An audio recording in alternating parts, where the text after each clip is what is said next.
dos escombros, do lixo, a placa de inauguração do mercado municipal, né? E aguardou.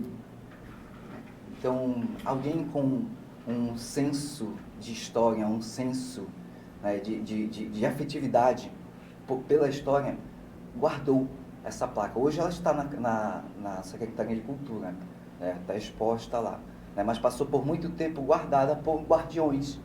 Nós temos muitos guardiões da memória, né? Então, essa memória, essa história, os fazeres, vai por hábitos alimentares, vai por hábitos de vestimenta, vai por hábitos do folclore, do que a gente vivencia enquanto uma cidade, por exemplo, poderia ser a nossa capital do forró, né? Como memória e patrimônio. E aí a gente já vai para o velho forró de rua. Velho forró de rua. Que ainda traz muita saudade no peito das pessoas da minha idade, de mais idade, que ainda lembram, ainda recordo do forró de rua. A cidade cresceu, hoje não tem, né? Denilson, de rua não tem mais. Mas ainda tem aqueles que agora passou para espaços fechados, forró do Didi, forró... Ainda existe esses forróis? Tenho andado meio desantenado com essa parte festiva. Minha coluna já não aguenta mais dançar como antes. Castanhal ainda guarda o sentimento de ser a cidade do forró de rua, por mais que, por questões legais e jurídicas, foi indicado que se resguardassem dentro de espaços de sede. A nosso ver, faltou um pouco de diálogo entre algumas políticas, né? Tanto de segurança, quanto de cultura, né? Quanto de turismo, inclusive, né? Para ver a viabilidade de se manter os forrós de rua. Há projetos ainda em discussões, muitas das vezes se atravessa na Câmara alguns projetos de revitalizar os forrós de rua, mas a forma como isso vai ser feita, ainda há a conversar com os descendentes dos forrozeiros, né? Porque alguns de nossos saudosos forrozeiros já foram. E esses são os nossos patrimônios imateriais, né? Aqueles que nos sinalizam uma memória, um sentimento da história, essa afetividade pelas coisas que a gente sente pertencimento social, pertencimento de comunidade. Esses são os nossos patrimônios imateriais. Keila, vou pegar o gancho agora do Denilson e passar para ti o seguinte. Ele tocou num ponto que é a questão do turismo. Castanhal, há alguns anos, não se falava muito em ser um centro turístico, apesar de nós termos uma hotelaria que vive lotada de pessoas que estão sempre em transição, principalmente aqui para Marapanim, Marudá e etc. Eles até preferem ficar em Castanhal e descer para essas cidades, que é cerca de uma hora e pouco. Agora, eu percebi que de 2, 3 anos para cá, nós já começamos a trazer esse tema do turismo. As redes sociais, de vez em quando, tem debate sobre a questão do turismo. Já tem placas postas ali no Cristo, indicando o turismo cultural. Como é que vocês veem essa questão? Essa preservação do patrimônio histórico vai influenciar nesse turismo? Vai trazer essa renda também para a sociedade? Senhores, eu acredito que sim. O que a gente identifica é que com esse debate, né, em torno do turismo, ele está muito agora relacionado com a questão da COP30, né, do trazer esses espaços de convívio, né, aproveitando o patrimônio da cidade. É importante a gente entender que esse patrimônio aqui, essa discussão do turismo, né, patrimonial aqui na comunidade, aqui em Castanhal, ela é muito mais ligada aos balneários, né, que nós temos aqui. O foco do patrimônio edificado, a gente tem a estrada, a Maria Fumaça ali, né, que é um espaço onde a gente, na Praça do Estrela, onde a gente convive, a gente participa, a gente vai ali para fazer uma visitação, para conhecer. Em relação às comunidades, né, as comunidades ribeirinhas que têm um potencial muito grande de turismo sustentável, isso a gente ainda não vê de uma forma mais eficiente. Que comunidades, por exemplo? comunidade quilombola de Macapazinho, por exemplo, né? Ali Eles têm um sírio lá que é muito frequentado, sim, né? Sim, verdade. Sírio de Macapazinho. Sírio de Macapazinho. Temos ali também a festa do Divino, que acontece, que é do conhecimento do Denilson, né? Que ele é da comunidade. E que tem um potencial muito grande, mas é importante que esse turismo ele seja construído junto com a comunidade, que tenha o entendimento, que seja uma política pública construída junto com as demandas da comunidade, respeitando o que a comunidade quer, o que ela entende que vai ser importante para ela, o que ela quer mostrar, o que ela quer compartilhar com o público. Como é que esse trabalho que vocês têm desenvolvido hoje, que no final das contas fala sobre essa identidade paraense, identidade amazônica, como é que ele vai perpassar a COP30? Tu tocaste na COP30 e é um assunto que de vez em quando eu estou refletindo. Qual realmente vai ser o efeito da COP30 no Pará, para além de Belém? Que eu vejo muito investimento em Belém, bilhões, foram emprestados bilhões para a infraestrutura belenense. Mas como é que o interior se encaixaria nesse evento da COP30? Como é que a gente pode fazer também para pegar um pouquinho desse protagonismo que eu vejo que vai ficar com Belém? Mas como é que a gente pode conseguir também trazer esse holofote, por exemplo, para essas temáticas do patrimônio, da cultura e etc? Bom, os exercícios que a gente já tem feito nesse sentido de dar voz ao que é da memória, ao que é do patrimônio, tem nos colocado essa responsabilidade de não ser invisibilizado em todo esse debate, né? Inclusive, com muito esforço, conseguimos realizar em Castanhal um dos diálogos amazônicos, né? Poucos municípios conseguiram fazer esse debate, né? Diálogo amazônico, Diálogos amazônicos, né? Que já praticamente foi um ensaio das comunidades em torno, né, do pensamento a respeito das organizações referentes à nossa região, nossa ambientação, né, tanto natural quanto política, cultural, né, o que é que as comunidades, o que é que o poder público tem referente a esses levantamentos, quais os indicadores, né, de desenvolvimento, respeitando toda essa discussão a respeito do clima, a respeito da manutenção do ambiente, né? Então, os diálogos amazônicos, ele teve um momento aqui em Castanhal justamente como um aceno dizendo que estamos pelo interior também querendo discutir. Aliado a isso, já as comunidades quilombolas já começaram a se mobilizar no sentido de também chamar a atenção num paralelo de discussão, de conversas a respeito de o que as comunidades, povos tradicionais, propõem da sua experiência em relação à COP. Aqui, em Castanhal, a gente tem como um ponto de memória, né, a Cabana Rompe-Mato, que é uma grande reserva florestal, né, com uma experiência do sagrado, tendo o meio ambiente como sagrado, e que já durante o processo de ser reconhecida como ponto de memória pela visita da vice-presidente do Instituto Brasileiro de Museus, já foi entendido ali como um potencial ecomuseu. Desde então, temos trabalhado essa sensibilidade do poder público, essa chamada da comunidade para perceber esse espaço, né? E dentro desse espaço tem coisas fantásticas ainda não conhecidas pela nossa própria população. Por exemplo, muitos não sabem que Castanhal tem uma expressão de Bumba Meu Boi, muito rica, e que é daqui de Castanhal. Eu não sabia, já estou me entregando aqui, eu tenho certeza que muita gente que está acompanhando também não sabe. Como é que é esse Bumba Meu Boi? Onde ocorre? Que momento ocorre? Ele está localizado ali na PA, entre Castanhal e Inhagapi, PA...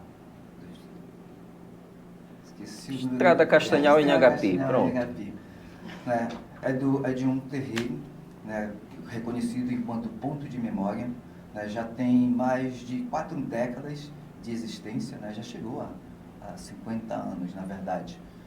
Né, e é uma expressão de famílias que vieram do Maranhão, né, e trouxeram a brincadeira, né, e aqui se tornou uma das vertentes, né, de experiência da cultura afro-brasileira dentro desse espaço que é o ponto de memória Cabana Rompimato, né? Futuramente, bem trabalhado, vai a ser nosso ecomuseu. Mas tem uma época do ano que ocorre? Quando é que ocorre a festividade? Eu imagino que é uma festividade.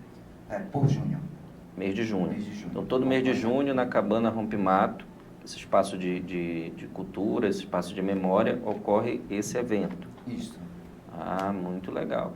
Agora, como é quando a gente pensa no evento do Bumba Meu Boi, eu imagino que tem toda aquela personificação, né? Do vestimento, do boi, etc. Das histórias contadas através dessa manifestação. O que te marcou? Tu já acompanhaste um desses eventos? Nós fazemos parte da casa, né? Então a gente há uma peculiaridade, né? Porque não há uma separação entre o místico, o folclore e o sagrado ali, né? Convivem nessa expressão de Bumba Meu Boi, que é essa experiência do ponto de memória Cabana de Rompimato. Então, durante os festejos, ele é uma celebração dentro do tambor de mina, né? E o terreiro também é uma expressão de umbanda. Então, ele tem essa forte conexão, né? E ele é uma energia muito interessante, né? Quem chega para acompanhar sente o potencial do que essa tradução ali ela coloca, né? As pessoas são levadas a participar de fato pela energia que ela traz. Ah, isso é sensacional. Quem está acompanhando, por exemplo, como eu, que fico deslumbrado com a expressão artística aqui de São Caetano de Odivelas, que é o Boi de Máscaras. Nossa, eu fico fácil, já estou imaginando o Bumba Meu Boi como é aqui. Eu espero, nesse ano ainda vai ter, é esse ano, né? Não, já passou, junho. Espero que ano que vem eu seja convidado para estar lá também nessa dança. Já está na lista. Denilson, vamos trazer aqui para quem está acompanhando a expressão ecomuseu. O que é um ecomuseu? Como é que ele tem essa tipificação para as pessoas entenderem melhor que quando chegar na Cabana Rompimato elas vão encontrar... Você disse que ainda está sendo avaliado para ser um ecomuseu, né? Isso tem as características e tal. Então, o que seria um ecomuseu? Bom, um ecomuseu, ele é um espaço de memória, um território musealizado, né? É o entendimento que aquele espaço, a comunidade que habita, que frequenta, que realiza suas atividades ali, fazem parte do seu patrimônio cultural, né? É a própria vida daquelas pessoas que estão ali. Então, o que a gente vai ver nesse espaço é uma relação das pessoas com o meio, né? No caso da Cabana de Rompimato, nós temos ali uma forte ligação com a mata, né? As ervas que são retiradas, que são colhidas ali, para os banhos, para os remédios que são feitos. Está tudo isso ligado aos saberes de uma comunidade tradicional, né? E é um espaço que tu tens a possibilidade de realizar atividades culturais, atividades de pesquisa, né? E tem um envolvimento com a comunidade do entorno. É aberto à visitação? Como é que faz para conhecer?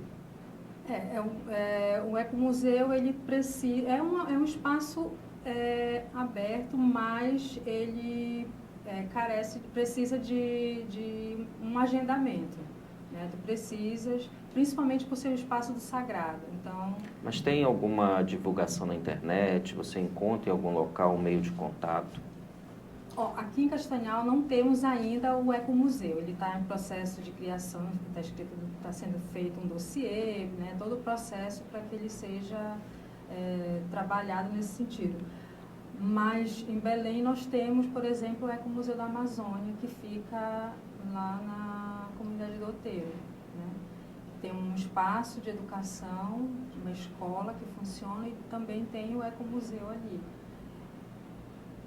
Então nós fazemos votos para que o mais rápido possível a Cabana Rompimato consiga adquirir essa categorização como um ecomuseu. Cabana Rompimato, inclusive, já é um dos pontos de memória, não é isso que vocês estão trabalhando no Espiar e Curiar, Então guardem logo esse nome aí na memória, viu, Castanhal? E já comecem também a entrar nessa defesa por esse espaço, essa valorização por esse espaço. Nós não temos, grosso modo, realmente aqui em Castanhal, uma discussão sobre a importância do patrimônio cultural e etc. É algo que nós temos realmente que provocar, e eu acho muito legal quando vocês se colocam aí com Espiar e Curiar para provocar esse debate, essa discussão. Denilson e Keila, expliquem para a gente a origem do coletivo Espiar e Curiar. Eu sei que surgiu aí desse entrelaço de vida acadêmica, esse corre-corre da vida acadêmica, que graças a Deus acabou para mim em parte, viu, gente? Nesse último dia 13/8, eu estava até falando aqui para o Denilson, que eu fiz a minha defesa de mestrado, parti para o abraço e agora é decidir se vou para o doutorado. Mas pelo menos essa fase da vida já encerrou e eu sei que é um corre danado. E mesmo no meio desse corre aí, vocês conseguiram criar esse projeto que transpassa apenas o estudo bibliográfico, ele vai para a ação prática, né, para a interação com a comunidade e tal. Expliquem para a gente essa origem. Bom, o coletivo Espiar e Curiar surgiu a princípio da união entre o Denilson Batista, Carmen Quadros e eu. No entendimento que nós desenvolvemos pesquisas com temas em comum, né? Trabalhando história, patrimônio cultural e memória de Castanhal. Tu, por exemplo, pesquisa o quê? Olha, teu orientador vai estar ouvindo nesse momento. Bom, a minha formação é História e Arqueologia. Então, a minha pesquisa ela é em torno de mostrar, entender o apagamento dos povos originários em Castanhal, das comunidades, populações indígenas em Castanhal. E aí eu vou apresentar essas evidências a partir das materialidades, da cultura material, do que a gente identifica ao longo do rio APU. E isso também envolve análise de paisagem, né, como que essas populações fizeram intervenção nessa paisagem para a sua sobrevivência. Isso é uma herança nossa, né, é uma herança que a gente recebeu deles. E também do ponto de vista linguístico, né, muitos nomes de ruas, de igarapés, cursos d'água, bairros em Castanhal têm uma denominação indígena, né? Principalmente tupi. Então, eu fui construindo a pesquisa em torno disso. Fazendo pesquisa bibliográfica também, pesquisando documentação primária, né, histórica, mas também fazendo essas observações do ponto de vista da arqueologia. Foi aí que surgiu essa conversa para que, Denilson, o que tu estudas? E aí como surge essa conversa dessas três mentes pensantes para sair o Espiar e Curiar? Como eu já venho de militância de movimento negro, né, naturalmente a gente ia fazer esse percurso, né? Iniciamos com a discussão quilombola, né? Mas acabamos apresentando por final um projeto de pesquisa com uma proposta decolonial sobre a capoeira enquanto expressão cultural afro-brasileira e amazônica, né, com o aporte de estudar a partir de referenciais de uma filosofia africana, no caso, filosofias bantu. Para nosso encontro, enquanto Espiar e Curiar, dentro dessa atividade de militância, eu cheguei a exercer o cargo de um dos assessores da Secretaria Municipal de Educação, que tem um núcleo de educação para as relações étnico-raciais. Inicia conosco em 2012, 2013, que é o NERED, da CEMED Castanhal.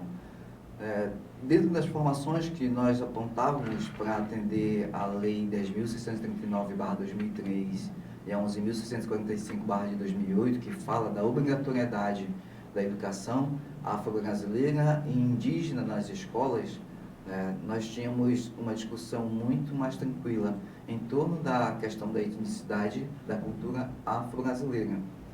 E em uma das formações, uma professora levantou a questão sobre as questões indígenas. Nós já estávamos fazendo a competência de discutir as questões da população afro-brasileira, mas faltava a indígena. Questão levada para a secretaria e houve uma menção de dizer, mas o que a gente pode discutir se a gente não tem nada de indígena em Castanhal? Enquanto a Keila estava falando, o senso comum que está sempre na nossa mente, ele me trouxe mais ou menos essa perspectiva. Tu não tens a ideia de Castanhal entrelaçado com povos originários. A gente sabe do nordestino, a presença nipônica, né? Agora, povo originário, tu vai dizer pra gente agora. Nem tanto eu, mas o encontro foi muito assim. A pessoa que nos questionou enquanto núcleo de coordenação é a nossa colega de Espiá e Cunhá, a professora Carmen Quadros, né? Que já vem de um trabalho anterior em comunidades indígenas. E ao nosso encontro dentro do programa de estudos antrópicos na Amazônia, no mestrado da UFPA, a gente se viu nessa questão. Eu levantando as questões da cultura afro-brasileira, dentro das expressões da capoeira e quilombola, a professora Carmen Quadros com as questões quilombolas de Macapazinho, a Keila com as questões indígenas. Então a gente estava conseguindo ver uma resposta para uma questão da política de implementação das leis de educação afro-brasileira e indígena que faltava e ainda falta para muitos municípios. Essa evidência de materialidade, que a Keila bem coloca, na questão da linguagem, os nomes dos bairros, os nomes dos rios, é a confirmação de que a gente tem um processo indígena nesta região. E, para além disso, enquanto busca na arqueologia, tem chegado para o nosso laboratório de antropização na UFPA a materialidade, aquilo que muitos de nós encontramos em escavações, que comumente são chamadas pedras de corisco, são achadinhas indígenas. Então, muito dessa materialidade, perceber a formação de relevo, de terra preta, que isso é muito mais no métier da nossa colega ali, mas a gente tem aprendido que esses são os sinais fortes de materialidade indígena. Então, Castanhal tem muito a ver sobre isso, e o trabalho da Keila vem dar essa sustentação de afirmação de que processos nós temos para didatizar essa pesquisa, para que chegue nas escolas a confirmação da presença indígena em Castanhal. Quem faz parte do Espiá e Curiá? E quem pode fazer parte? Nós somos um coletivo de 18 pessoas.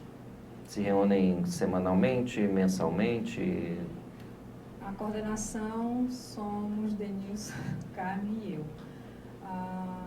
Por conta da demanda da pós-graduação, do mestrado, a gente não tem tido reuniões constantes. Cada um tem sua agenda e tudo mais. Mas a gente desenvolve as atividades que eu já relatei para ti. Mas vocês pensam em transformar, eu imagino que ainda é informal. Sim. Vocês não transformarem em associação, etc. Vocês pensam em dar essa caminhada, esse passo a mais ainda?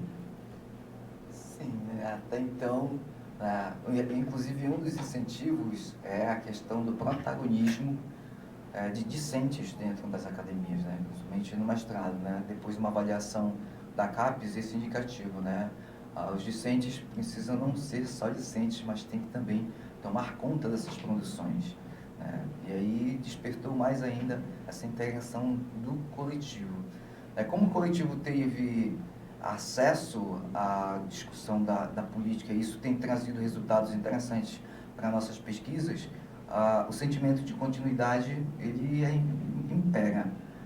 Aí vendo a melhor forma de qual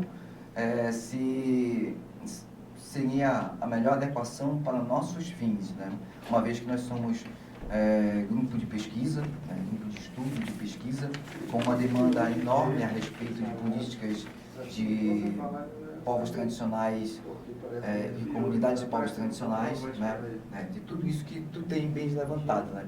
A questão de informação dessas comunidades, né? De trabalhar o acesso a essas políticas públicas, de entender seus sistemas municipais e até propor e intervir no sistema municipal, né? Fato que até nos levou a ser também ter cadeiras no Conselho Municipal de Cultura. Estamos no Conselho Municipal de Cultura discutindo o sistema de patrimônio, discutindo as propostas em relação a turismo, clima, tudo que pertence à discussão de transversalidade das políticas de ações afirmativas. A gente tem feito esse papel, né? E fazer isso de forma um pouco mais institucionalizada tem sido uma exigência. E assim a gente tem trabalhado, mas ainda pensando qual o formato que nos adequa a tempo de nos dar mobilidade, né? E uma certa segurança de que as nossas produções elas tenham esse compromisso ainda do social. Como fazer para que o indivíduo que não orbita esse nosso universo acadêmico, que talvez nunca tenha parado para pensar sobre a importância do patrimônio cultural, da memória do município, o indivíduo, por exemplo, que nesse momento está nos ouvindo e está no seu Uber, está na sua padaria, está no seu açougue, está na empresa, daqui a pouco bate cartão, vai para casa almoçar, retorna. Ou seja, o indivíduo que está ali na sua vida cotidiana, distante um pouco dessa temática. Como fazer para mobilizar, para que essa discussão chegue até ele? Existem estratégias? Quais estratégias? Porque eu penso o seguinte, que é mais fácil, por exemplo, você já irradiar para o universo acadêmico, você chega ao professor, ao aluno, etc., que é o universo onde inicia o projeto. Mas para chegar a essa massa mesmo, você ter uma força social que ampare o projeto. Vocês têm pensado por essa perspectiva? Como fazer? Eu sei que é difícil, eu imagino que é um trabalho hercúleo, mas como é que seria possível chegar até essa grande massa e mobilizar e trazer mais gente para apoiar? Isso surge tanto pelas propostas da formação, e às vezes vai de nível muito institucional, mas como nós somos muito moldados na filosofia dessas comunidades povos tradicionais, e uma das forças disso é a oralidade, até numa conversa informal a gente vê a possibilidade do engajamento, né? Isso, inclusive, nos levou a entender a riqueza não só institucional, mas a pessoa em si, enquanto uma referência de muitas histórias, de memórias importantes e interessantes, né, que não transmite para paredes, mas sim expande da pessoa todo o potencial que a gente tem enquanto ancestralidade e memória. Daí migramos, né, e hoje o Espiar e Curiar é um dos primeiros núcleos do Museu da Pessoa no estado do Pará. Estou falando isso em sinal de que a pessoa ela ganha nessa proposta o status de um museu, o status de uma memória que precisa ser conhecida, precisa ser preservada e precisa que outras pessoas saibam que cada um de nós carrega essa potencialidade de experiência, de vivência, e isso pode estar registrado em políticas de natureza patrimoniais de memória, né? E hoje somos o primeiro núcleo do Museu da Pessoa no estado do Pará. Então, numa simples conversa, a gente pode captar ali uma riqueza de acervo cultural, do folclore, de coisas que seriam, ao olhar de outros, simples, mas de acordo com você se coloca diante da riqueza de patrimônio, você vê a riqueza do que precisa ali ser conhecido das outras pessoas enquanto um patrimônio material. E aqui ela pode apresentar um pouco mais do que é essa ideia de núcleo do Museu da Pessoa, que tudo que nos conduz, essa vivência e prática dela de ser museóloga. Keila, eu sou o museu, tu és o museu, Denilson é o museu. Como é que a gente faz essa descoberta do alto museu? Então, o Museu da Pessoa ele é uma iniciativa que tem o centro dele está no estado de São Paulo, né? Ele é um museu virtual, o entendimento, a política de que você, o entendimento de que você é um patrimônio, a sua história de vida é um patrimônio, né? E que, como o Denilson falou, precisa ser ouvida, registrada, preservada, né? As nossas memórias, Francioles, quando a gente começa a falar a respeito disso, do que a gente viveu no passado. Por exemplo, o meu pai, ele era uma criança que corria nos trilhos da Estrada de Ferro de Bragança. E ele acompanhou o processo de quando ela foi desativada. E ele traz tanto as memórias dele quando ele andava na Maria Fumaça, ia para Belém, e as paradas que ele fazia, tudo isso é um documento histórico, né? É um registro histórico, que ele vai te mostrar como é que era aquele tempo, né? E são os relatos orais dessas pessoas. E ele se ressente do motivo pelo qual a Estrada de Ferro foi desativada.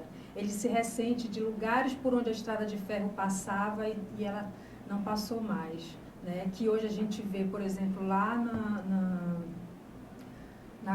no Quilombo do Livramento, né? Que tem uma estação da Estrada de Ferro que ela está abandonada. A gente chega ali, o trem passava ali, né? Mas por uma construção que foi depois da BR, houve desvio. Então aquele espaço ele foi, digamos, silenciado, né? Dentro do percurso da BR, né?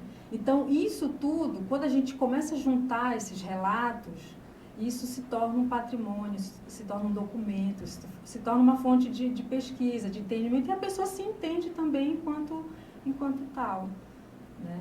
Então, um dos projetos que a gente tem, a partir do núcleo de Museu da Pessoa, é fazer a escuta das memórias das pessoas, por exemplo, na feira, que é um espaço cultural riquíssimo, né, de saberes, de práticas, de pessoas que vêm de vários lugares, que trazem suas vivências ali, né? Tem gente que vai e compra suas hortaliças, suas frutas, mas ali, se a gente for parar para conversar com aquelas pessoas, a gente vai ver uma infinidade de relatos, de vivências, é muito rico, né? Que é a cultura de Castanhal, né? Então, é fazer uma escuta das pessoas, por exemplo, as pessoas que vivenciaram o período da pandemia, as pessoas que vivenciaram o período que a Estrada de Ferro cruzava a cidade, como é que era? Isso já é feito, de certa forma, nos documentários, né, nos filmes que a gente tem aqui, o seu Almilca, né, o Edivaldo, uma série de ativistas, de pessoas que são ligadas a esse movimento e que fazem esses registros, né? O Museu da Pessoa é uma outra, digamos, é uma outra vertente desse trabalho, né? Então, é um processo de escuta, né? De fazer uma entrevista, um registro, com todos os cuidados para pedir permissão e tudo mais, de uso de imagem, voz, vídeo, e guardar esse momento, guardar essa história para que futuramente ela enquanto pessoa possa se ver e se repensar, mas também que outras pessoas possam conhecer, né? Então é um acervo virtual de memórias coletivas, digamos assim. A Estrada de Ferro marcou toda essa nossa região, né? Sim. Ainda na Feira Panamazônica eu estava conversando com a historiadora Isabela, que tem um Instagram super bem frequentado e com muito vídeo sobre a história do Pará, que a própria Marituba, que eu não tinha consciência de que a Estrada de Ferro marca a história de Marituba também. Vai marcando Castanhal e etc. Vocês já fizeram esse percurso de memória, tentando entender essa estrada de ferro pelos municípios, indo até Bragança? Durante a disciplina do professor Plácido Magalhães, no mestrado, nós tivemos a oportunidade, e esse foi um dos momentos em que o Espiar começou a surgir, né? foi o momento em que a gente começou a conversar sobre as nossas pesquisas. O Plácido proporcionou à turma uma viagem, né, até o município de Igarapeaçu, indo um pouco mais até o Igarapé, o Rio Maracanã, não foi isso? E nós passamos por vários trechos onde ainda tem os trilhos da antiga Estrada de Ferro, né? Conhecemos São Francisco do Pará, a antiga Granja Marathon, que ali tem uma memória das pessoas que trabalhavam na produção da borracha, escoavam essa produção, né? Que era escoada para Belém, através da Maria Fumaça. Né, e outras vivências. Então, a gente fez até Bragança, nós ainda não fizemos, não tivemos essa oportunidade. Eu já morei em frente a uma passagem da Estrada de Ferro, né? Então, os trilhos afloravam no período da chuva. E hoje, infelizmente, ou felizmente, né, a gente tem que ponderar a respeito, ele está asfaltado, mas ali era um trecho, que é o Triângulo, no bairro do Triângulo, em Santa Isabel do Pará. Essa história, essa lembrança que a Keila conta, né, tá no visual de muita gente no espaço, né? Na hora do almoço, durante essa excursão que fizemos, né, sentou uma pessoa para almoçar perto e ela foi contar uma das histórias do local, né, o que enriquece o que a gente estava vendo, né? A gente passou de uma perspectiva de pesquisa, mas o olhar local de quem era morador, né, e trabalhou nesse espaço, nos deu um outro parâmetro. Rapidamente eu lembrei aqui do acompanhamento que nós estamos tendo sobre o antigo florestal, ou ainda florestal para muitos moradores, que está sendo apontado com o Parque Ambiental de Castanhal. Ao entrar, né, já está tendo as estratégias de retomada. Ao entrar, você se depara com algumas situações, né? Você não imagina pessoas ali, por exemplo, lavando roupa num grande igarapé ali dentro. E ao entorno, né, a gente já conseguiu detectar pessoas que têm essa memória, que precisa estar paralela ao que muitos visitantes, quando se tornar o parque, de fato, um dia, né, possam ter essa perspectiva do que ele veio se transformando, como ele veio sendo readaptado, se transformando.